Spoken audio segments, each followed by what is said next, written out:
पुराने शहर में रुकने पार्लियामेंट का पैदल दौरा। हल्के असम्बली बहादुरपुरे के मुख्तलिफ इलाकों में सदर कुल हिंद मजलिस इत्तेहादुल मुस्लिमीन व रुकने पार्लियामेंट हैदराबाद बैरिस्टर असदुद्दीन ओवैसी ने तफसीली पैदल दौरा किया।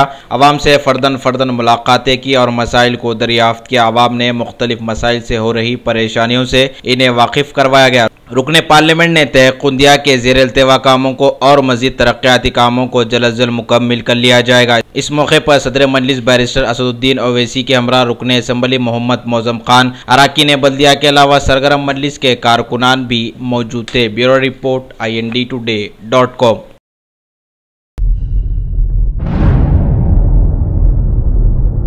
रियासत तेलंगाना के अइम्मा और मौज़न में चेक्स की तकसीम। वक्फ बोर्ड की जानिब से इस साल जुमला 8000 से ज़्यादा चेक्स तकसीम हो चुके हैं। माबाकी 1000 से ज़्यादा दरख्वास्तों की जांच बाकी है, वो भी बहुत जल्द मुकम्मिल कर ली जाएगी। मीडिया से बातचीत करते हुए वक्फ बोर्ड के चेयरमैन मोहम्मद सलीम ने बताया। Bureau report INDtoday.com।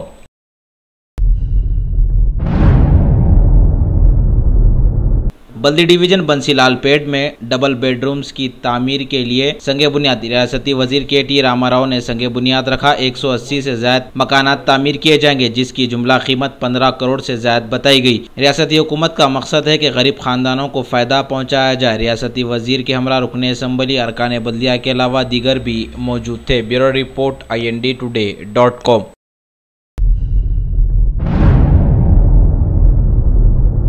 हल्का असम्बली कारवान में फ्री मेडिकल कैंप का इनेकाद। इस फ्री मेडिकल कैंप का इफ्तिताह कुल हिंद मजलिस इत्तेहादुल मुस्लिमीन के रुकने असम्बली कौसर मुहिउद्दीन के हाथों अमल में आया। ARK सोसाइटी की जानिब से इस मेडिकल कैंप को मुनक्किद किया गया था। मुख्तलिफ अमराज के डॉक्टरों ने मरीजों के चेकअप्स करते हुए मुफ्त दवाओं की तकसीम भी की। Bureau report INDtoday.com।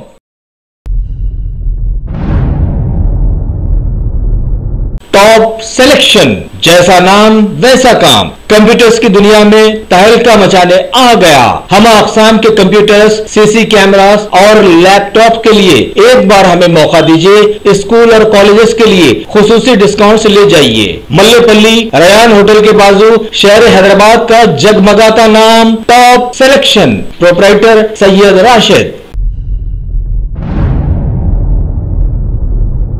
बल्दी डिवीजन बंसीलालपेट के भोईगुड़े में मल्टीपर्पज फंक्शन हॉल के कामों का रियासती वजीर ने लिया जायजा। ग्रेटर हैदराबाद म्युनिसिपल कॉरपोरेशन की जानिब से 2 करोड़ रुपयों की लागत से इस फंक्शन हॉल को तामीर किया जा रहा है। इस मौके पर रियासती वजीर के हमरा दीगर भी मौजूद थे। Bureau report INDtoday.com।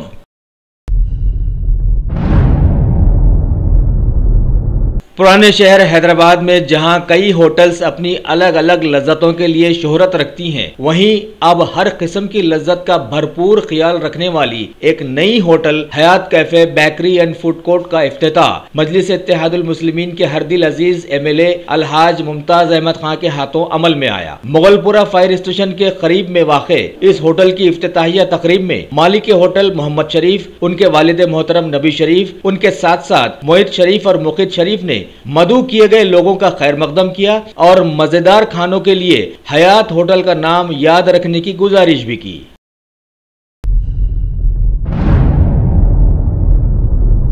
सोने की स्मगलिंग की कोशिश, एक शख्स गिरफ्तार। शमशाबाद इंटरनेशनल एयरपोर्ट पर कस्टम ऑफिसर्स की चेकिंग के दौरान एक शख्स के पास से सोने के बिस्किट्स बरामद हुए। ये शख्स जिद्दा बहरीन से होता हुआ हैदराबाद पहुंचा, लेकिन कस्टम ऑफिसर्स की चेकिंग के दौरान ये शातिर पकड़ा गया। सोने के बिस्किट्स की जुमला कीमत 27 लाख रुपयों से ज्यादा बताई गई। मजीद इसकी तहकीकात जारी है। Bureau report INDtoday.com।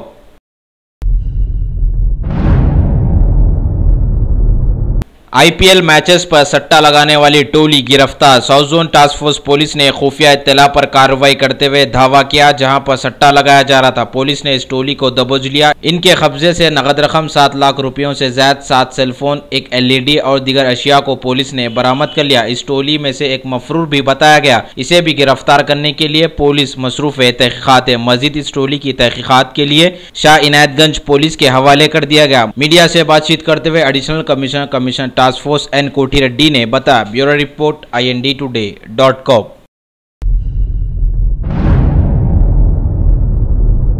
मलिका फर्नीचर मियारी फर्नीचर का दूसरा नाम मलिका फर्नीचर। बरसा बरस से आपकी खिदमत करने वाली शख्सियत फारूक अशरफ की पेशकश मियारी, आला और बेहतरीन क्वालिटी का हस्ब इस्तिताअत भी जहेज का मुकम्मल फर्नीचर सेट 20 साल वारंटी कार्ड के साथ हासिल कीजिए। मलिका फर्नीचर, रूबरू Walter hotel, Mughalpura, Hyderabad.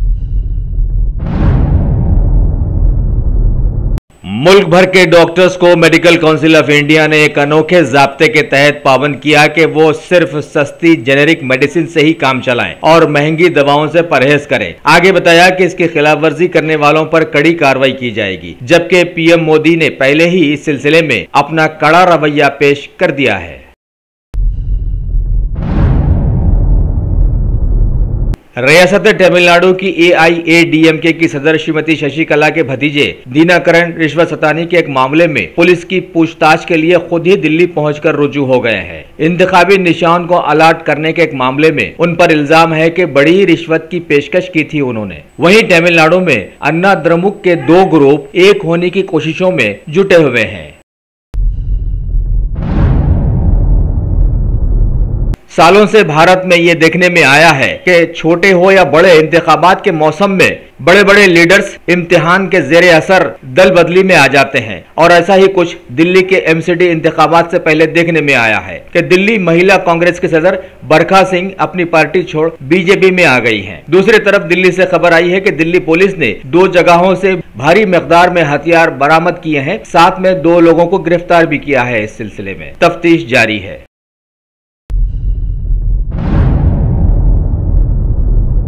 PM Modi ने इतवार के दिन नीति आयोग की गवर्निंग काउंसिल की बैठक बुलाई है। इस बैठक में पिछले सालों की कारकर्दगी का जायजा लेते हुए अगले 3 सालों के एक्शन प्लान पर तबादले ख्याल किया जाएगा। 31 मार्च को 12वीं 5 साला योजना के खत्म होने के बाद नीति आयोग की ये पहली बैठक रहेगी और उम्मीद है कि तकरीबन रियासतों के वज़ीर आला इस बैठक में शामिल होंगे।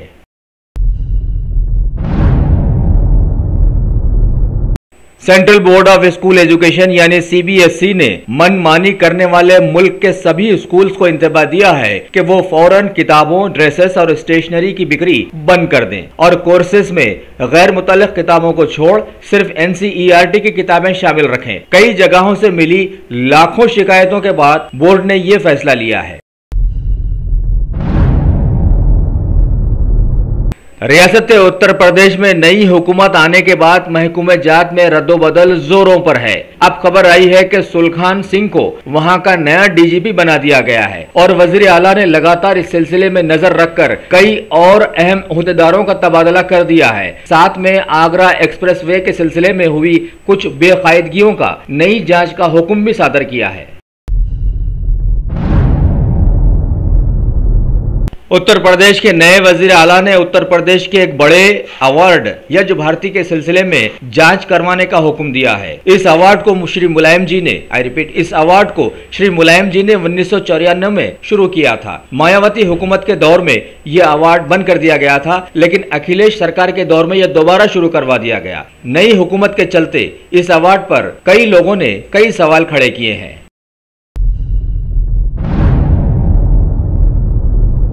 मरकजी वजीर निर्मला सीतारामन ने कर्नाटक में वाक़े कालिना लेक का दौरा किया और उसको बचाने के लिए हत्तल इम्कान कोशिश का वादा भी किया। बाद में उन्होंने एक प्रेस कॉन्फ्रेंस को मुखातिब किया।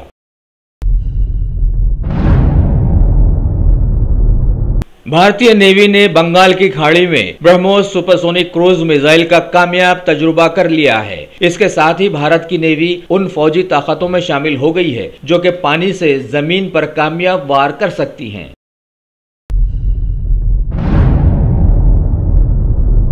बीजेपी के मुल्क में 3 साल मुकम्मल होने के मौके पर मरकजी वज़ीरा M वेंकैया नायडू और स्मृति ईरानी ने विजयवाड़ा में बीजेपी कारकुनों की एक बैठक में हिस्सा लिया और हुकूमत की कारकर्दगी की तफसील बताई। इससे पहले हथकरघा कारीगरों को एक कैंप में पहुंचकर सम्मानित भी किया और एक मुफ्त मेडिकल कैंप का इफ्तिताह भी अंजाम दिया।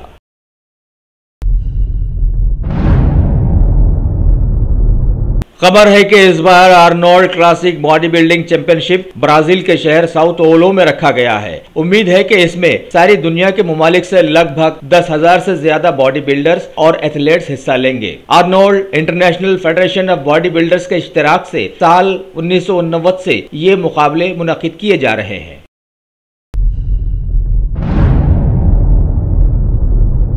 मैनचेस्टर यूनाइटेड के एनरिलीज के खिलाफ एक मुकाबले के दौरान टीम के अहम खिलाड़ी इब्राहिमोविच और मार्क्स जख्मी हो गए हैं। टीम के मैनेजर ने बताया कि इन दोनों की हालत तशवीशनाक है, अच्छे होने में काफी दिन लग जाएंगे। यूएफा चैंपियंस लीग की सेमीफाइनल लाइन अब तय हो गई है। पिछली बार के विनर रियल मैड्रिड का मुकाबला एटलेटिको के साथ होगा। वहीं बार्सिलोना को चैंपियनशिप के मुकाबलों से बाहर जाना पड़ा है। पहला लीग का मुकाबला 2 और 3 मई को होगा।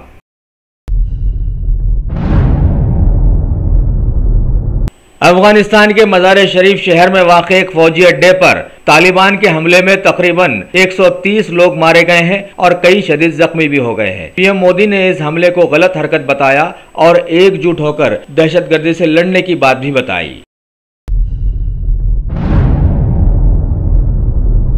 आज पृथ्वी दिवस मनाया गया है। 1970 में शुरू हुए एक आंदोलन जिसके जरिए से फुजले से जमीन को बचाओ सिलसिले में ये मनाया जाता है। पीएम मोदी ने इस मौके पर बताया कि भारत के लोग माहौल को साफ सुथरा रखने के अब आदी हो गए हैं।